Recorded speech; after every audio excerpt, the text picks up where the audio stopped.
Hello friends, this is KER MOP from Ramu's Departmental Classes.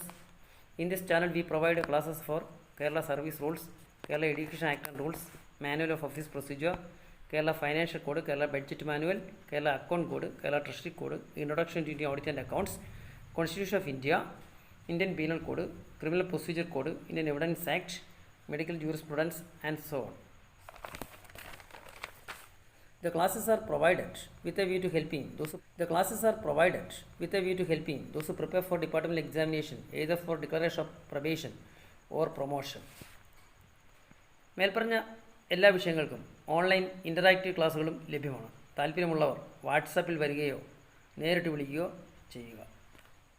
ഇന്നത്തെ video rule 2-ൻ്റെ 3-ൻ്റെ ഒരു ഡിസ്കഷനാണ്. അപ്പോൾ നമുക്കിനി വിശദമായിട്ട് അതിൻ്റെ റൂൾ 2-ൽ എന്തൊക്കെയാണ് ആ KSR ആർക്കൊക്കെ ബാധകമാണെന്ന് നോക്കാം. റൂൾ 2 KSRലെ റൂൾ കൂടിയാണ് നമ്മൾ ഈ ക്ലാസ്സിൽ പറയുന്നത്. നിങ്ങൾ ടെക്സ്റ്റ് എടുത്ത് വെച്ചിട്ട് നിങ്ങൾ KSRൻ്റെ പുസ്തകം വാങ്ങിയിട്ട് റൂൾ 2 വായിച്ച് നോക്കുന്നത് നല്ലതായിരിക്കും. ഞാൻ എൻ്റെ എക്സ്പ്ലനേഷൻ കേട്ടതിന് ശേഷം. അപ്പോൾ റൂൾ 2-ൽ ആപ്ലിക്കബിലിറ്റി ഓഫ് റൂൾസ്, ആർക്കൊക്കെയാണ് റൂൾസ് നമുക്ക് അപ്ലൈ ചെയ്യാവുന്നത്.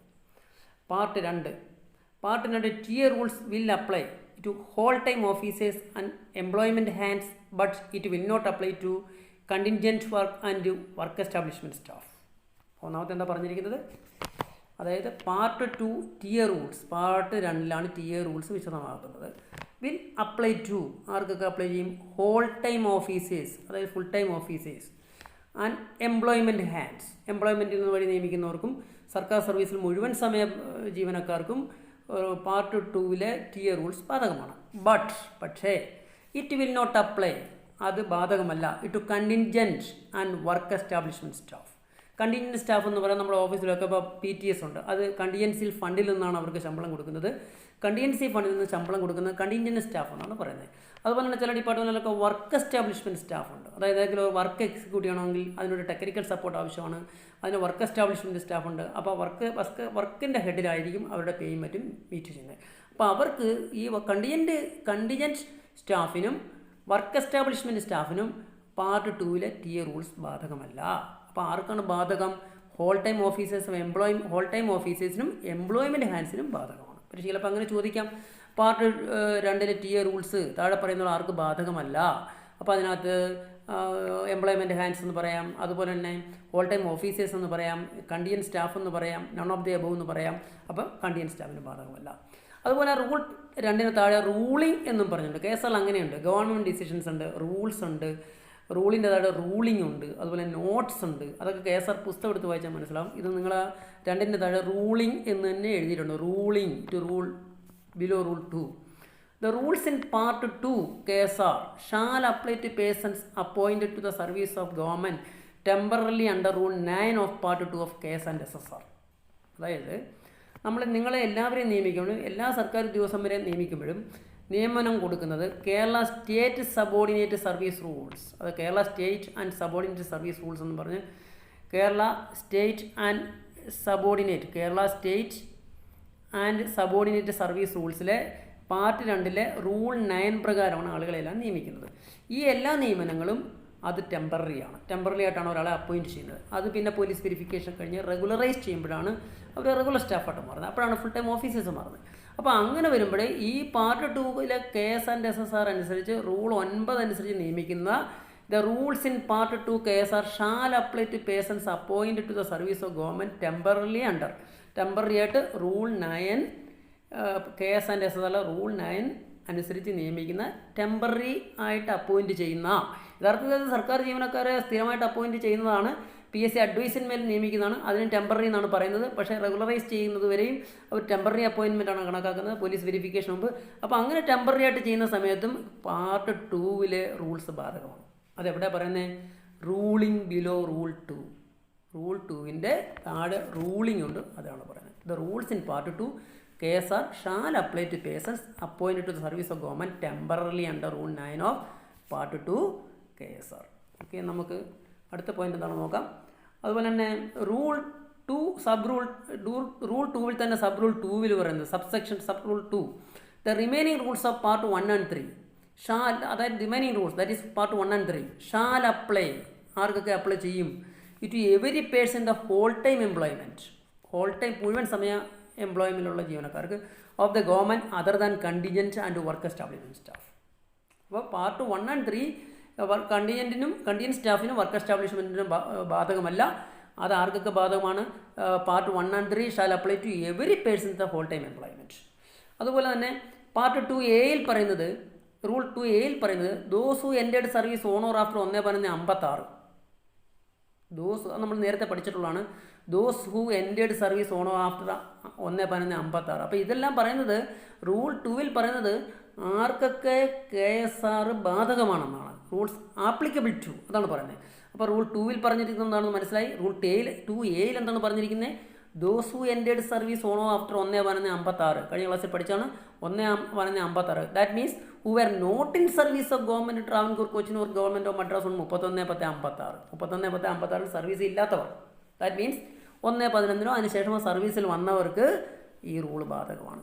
നമ്മൾ നേരത്തെ ക്ലാസ്സിൽ പഠിച്ചതാണ്. അത് റൂൾ 2A പറയുന്നത്. പുസ്തകത്തിൽ ഒന്നുകൂടെ നോക്കുക. പുസ്തകമായിട്ടൊരു പരിചയം വേണം, എങ്കിൽ മാത്രമേ പരീക്ഷയ്ക്ക് നമുക്ക് പെട്ടെന്ന് ആൻസർ കണ്ടുപിടിക്കുന്നതിന് ഓർമ്മയ്ക്കൊക്കെ നിൽക്കുകയുള്ളൂ. അപ്പോൾ ഈ ക്ലാസ് കേട്ട് കഴിഞ്ഞിട്ട് പുസ്തകമായിട്ട് ഒത്തു നോക്കാൻ ശ്രമിക്കുക. അടുത്തെന്താ പറഞ്ഞിരിക്കുന്നത്? Those in service on 31/10/56 and have opted for KSR. നമ്മളിപ്പോൾ നേരത്തെ പറഞ്ഞു 31/10/56 സർവീസിലിരുന്നവർ, അവർക്ക് ഓപ്ഷൻ ഫെസിലിറ്റി കൊടുത്തിരുന്നു. അവർ ഓപ്റ്റ് ചെയ്യുകയാണെങ്കിൽ അവർക്കും KSR റൂൾസ് ബാധകമാണ്. അതുപോലെ തന്നെ അടുത്ത സീൽ പറഞ്ഞിരിക്കുന്നത്, റൂൾ 2 താഴെ സീൽ പറഞ്ഞിരിക്കുന്നത് those who were absorbed to government service on after 56 from quasi government or other institutions. അപ്പോൾ സർക്കാരിന് ഭാഗികമായിട്ടോ അല്ലെങ്കിൽ പൂർണ്ണമായിട്ടോ കണ്ടുള്ള മറ്റ് സർക്കാർ ഡിപ്പാർട്ട്മെൻ്റ് അല്ലാത്ത മറ്റ് സ്ഥാപനങ്ങൾ, അങ്ങനെയുള്ള സ്ഥാപനങ്ങൾ, കോർപ്പറേഷൻസോ അങ്ങനെയൊക്കെയുള്ള സ്ഥാപനങ്ങളിൽ നിന്നും those who were absorbed to government സർവീസിലൊക്കെ അബ്സോർബ് ചെയ്തിട്ടുണ്ടെങ്കിൽ അന്ന് അവർക്കും KSR ബാധകമാണ്. അതുപോലെ leave rules are applicable to full time contingent employees. Part time contingent employees ഉണ്ട്, ഫുൾ ടൈം കണ്ടിജന്റ് എംപ്ലോയീസ് ഉണ്ട്. ഈ leave rules full time contingent എംപ്ലോയീസിനും ബാധകമാണ്. അപ്പോൾ ആർക്കൊക്കെ ബാധകമാണെന്ന് പറഞ്ഞു? റൂൾ 2 സബ്സെക്ഷൻ 2 എന്താ പറഞ്ഞിരിക്കുന്നത്? That rules in part 3 and shall apply to every person in the whole time employment of the government other than contingent and work establishment. അതുപോലെ തന്നെ 1/11/56 ശേഷം സർവീസിൽ വന്നവർക്ക്.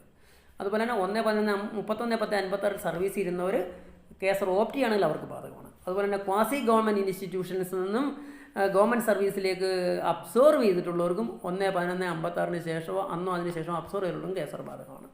അതുപോലെ KSR leave rules full time contingents എംപ്ലോയീസിന് ബാധകമാണ്.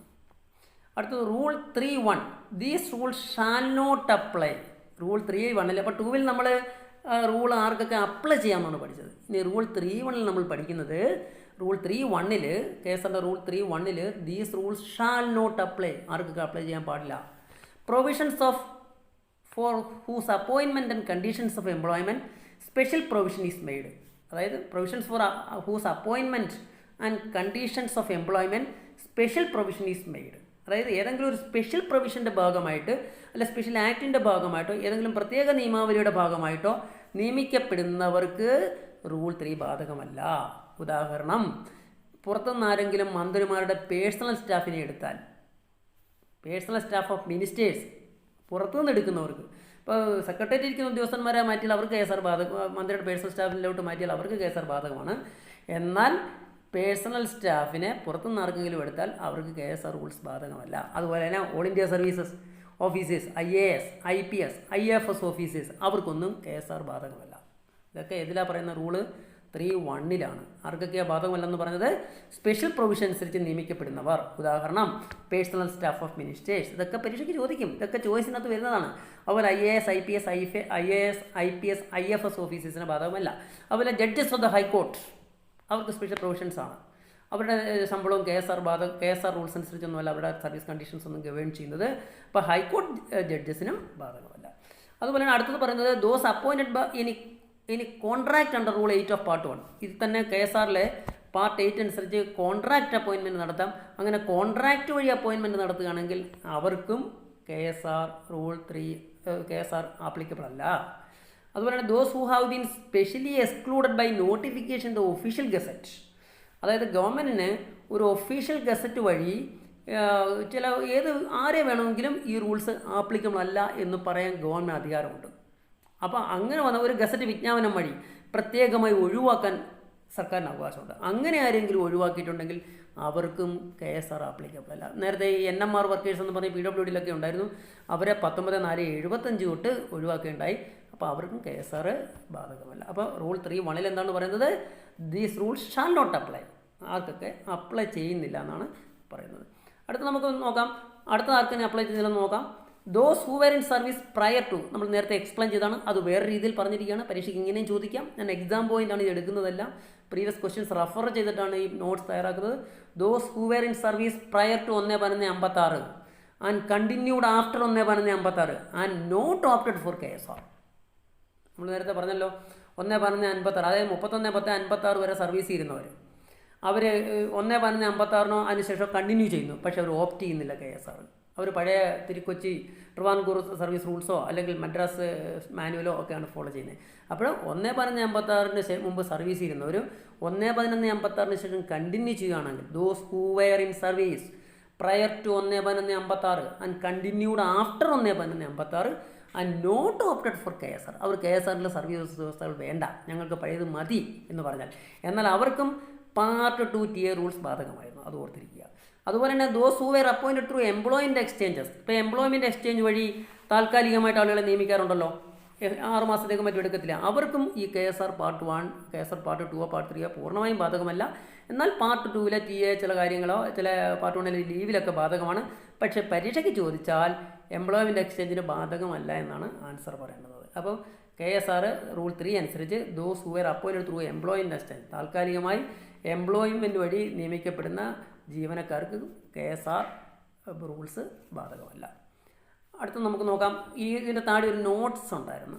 KSR റൂൾ 3 താഴെ notes പറയുന്നത്, these rules as a whole shall not apply to the persons appointed to the service of the government temporary under rule 9 of the part 2 KSR. Kerala state subordinate service rules 1958 except the extent specified by the government. അതായത് these rules as a whole മൊത്തത്തിൽ shall not apply to persons, പൂർണ്ണമായും apply ചെയ്യില്ല. ആർക്ക്? The service of government temporary appointed under 9 of part 2 of Kerala State Subordinate Service Rules 1958 except to the extent specified by the government. അതായത് പറയുന്ന ഇതാണ്, rule 9 അനുസരിച്ചിട്ട് temporary ആയിട്ട് appoint ചെയ്യുന്നവർക്ക് ഇത് ബാധകമല്ല, എന്നാൽ എക്സെപ്ഷൻ ഉണ്ട്. അത് ചില കാര്യങ്ങൾ ഗവൺമെൻറ് അത് സ്പെസിഫൈ ചെയ്തിട്ടുണ്ട്, അത്തരം കാര്യങ്ങൾ മാത്രമേ അവർക്ക് ബാധകം. ഫ്രണ്ട്സ്, ഈ ക്ലാസ് നിങ്ങൾക്ക് ഇഷ്ടപ്പെട്ടെങ്കിൽ ലൈക്ക് ചെയ്യുക, ഷെയർ ചെയ്യുക, സബ്സ്ക്രൈബ് ചെയ്യുക, അഭിപ്രായങ്ങളും നിർദ്ദേശങ്ങളും കമൻറ്റ് ചെയ്യുക. Thank you.